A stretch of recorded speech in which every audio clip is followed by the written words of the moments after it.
সুন্দরবনের উদ্দেশ্যে আমরা বেরালাম।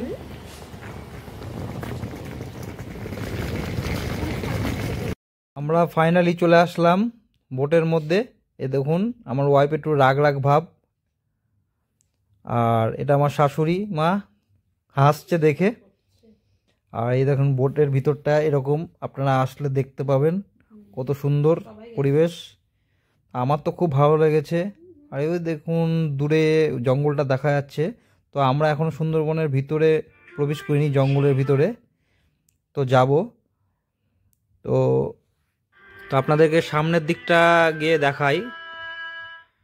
আমি সামনের দিকে যাচ্ছি, বোটের সামনে একবারে যেখানে ড্রাইভার বসে আছে।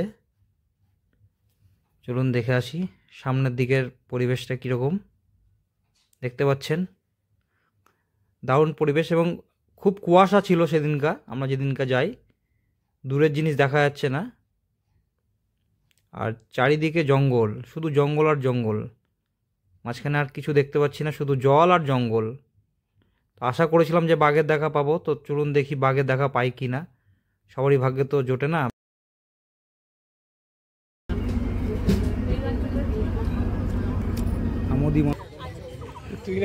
কাছ থেকে দাঁড়াও, একটা তুলবো।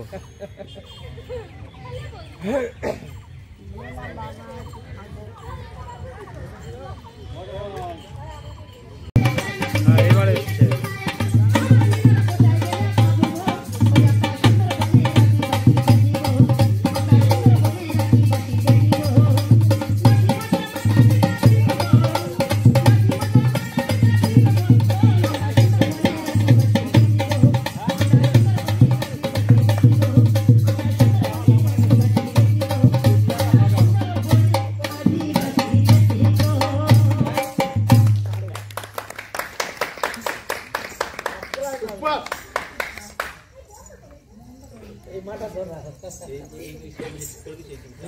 ভালোই বানিয়েছে না, ওদের লাইফস্টাইল বলবো।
IUCN একটা আন্তর্জাতিক সংস্থা যারা বন্যপ্রাণীদের নিয়ে তাদের সংরক্ষণের জন্য কাজ করে। তো তারা এটাকে ক্রিটিক্যালি এন্ডেঞ্জার্ড আখ্যা দিয়েছে, মানে এদের সারা পৃথিবীতে বিলুপ্তির পথে, মানে এই জন্য ফরেস্ট ডিপার্টমেন্টটা ওয়েস্ট বেঙ্গল মানে আমাদের পশ্চিমবঙ্গের বন দপ্তর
হাত ধরবে।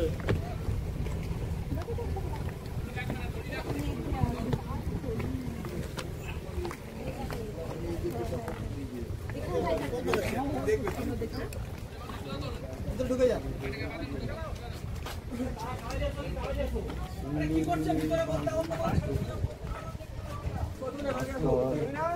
Thank you, good morning. চলে আসুন, চলে আসুন।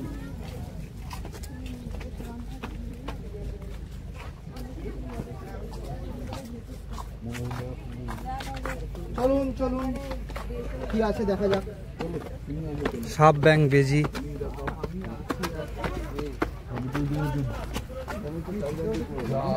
হরিণের পায়ে খেলে না, হরিণের পায়ে এখানে নেই না। বাবার সাইড থেকে দেখা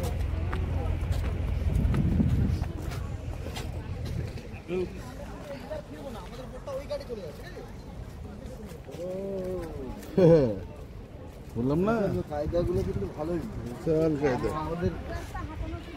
আমাদের কোনো রকম মজা দেখাচ্ছে আমাদের এইখানে এই হাঁটাটা কেন করাচ্ছে কারণ আছে। আমরা এরপরে খাওয়া দাওয়াটা আমরা ভালো খেতে পারবো, পেটটা চাঙ্গা হয়ে যাবে, তো এরপরে খানা পিনাটা বেশ ঠিকঠাক হয়ে যাবে।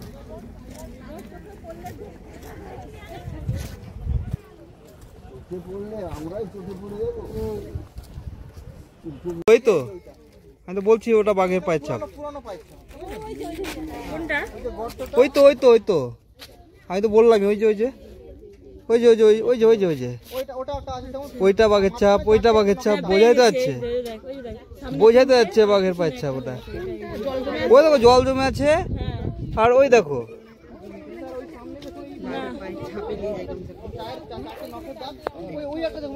জল জমে গেছে। এটা হচ্ছে সুন্দরবনের ভিতর সাইড। বাঘের পায়ের ছাপটা দেখতে পেলাম, কিন্তু বাঘ দেখতে পেলাম না এখনো পর্যন্ত। ওই যে আমাদের পিছনে ইউটিউবার নিয়ে আছে, ছাতা নিয়ে, হাঁটতে পারছে না।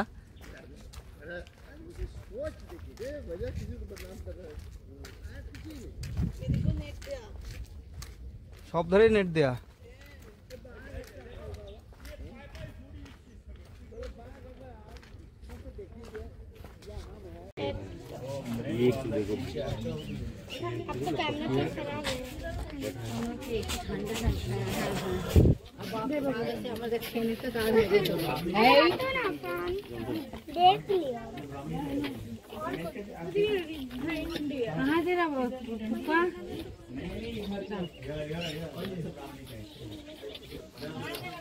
চলো চলো এবার চলো।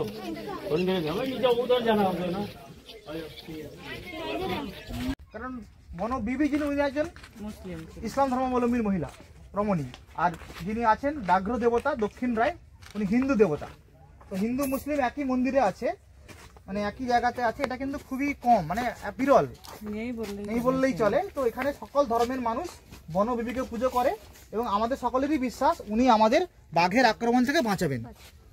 এই জন্য বনবিবি জঙ্গলের দেবী, সুন্দরবনের দেবী। বনবিবি যিনি, বাঘের নাম দক্ষিণ রায়। উত্তরবঙ্গে বলা হয় সোনা রায়, দক্ষিণবঙ্গে সুন্দরবনে বলা দক্ষিণ রায়।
কিছু বলো।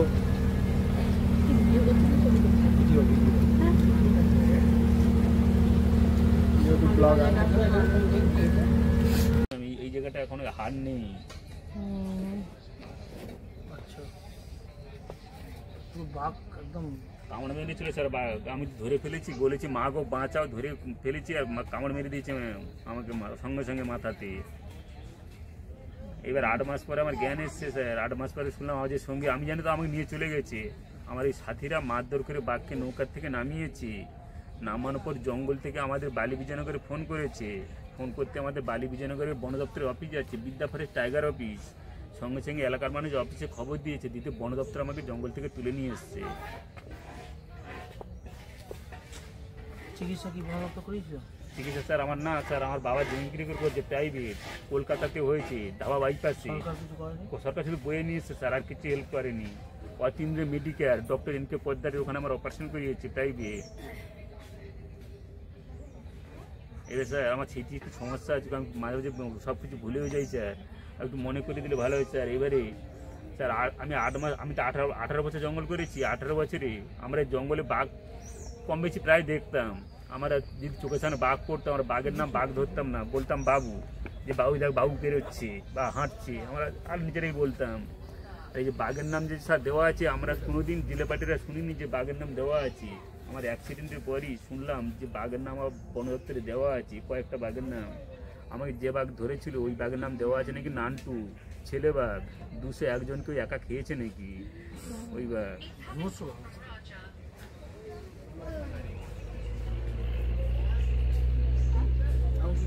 এখন তো কিছু নেই, এই বছরে করতে পারছি না। বাবা জমি জায়গা সব বিক্রি, 28 লক্ষ টাকা সব খরচ করেছে জমি বিক্রি করে, 7 বিঘে জায়গা বিক্রি করেছি।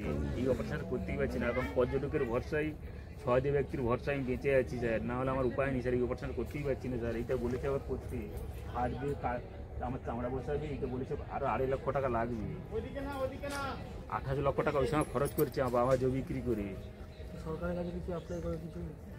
সরকার স্যার এখানকার এমএলএর কাছে, আমার মা তখন আমার গ্রামের লোক বলছে, ডাক্তার উনি বলছিল যে আশিসের কাছে কোনো টেনশন বলে কথা বলবে না। আমাদের গ্রামের লোক বলছে, জানিস আশিস, তোর মা যখন জায়গা বিক্রি করছে, আমরা তোর মাকে নিয়ে এমএলএর কাছে গিয়েছিলাম, সুব্রত মণ্ডল আমাদের এখানকার এমএলএ গোসাবা বিধানসভা।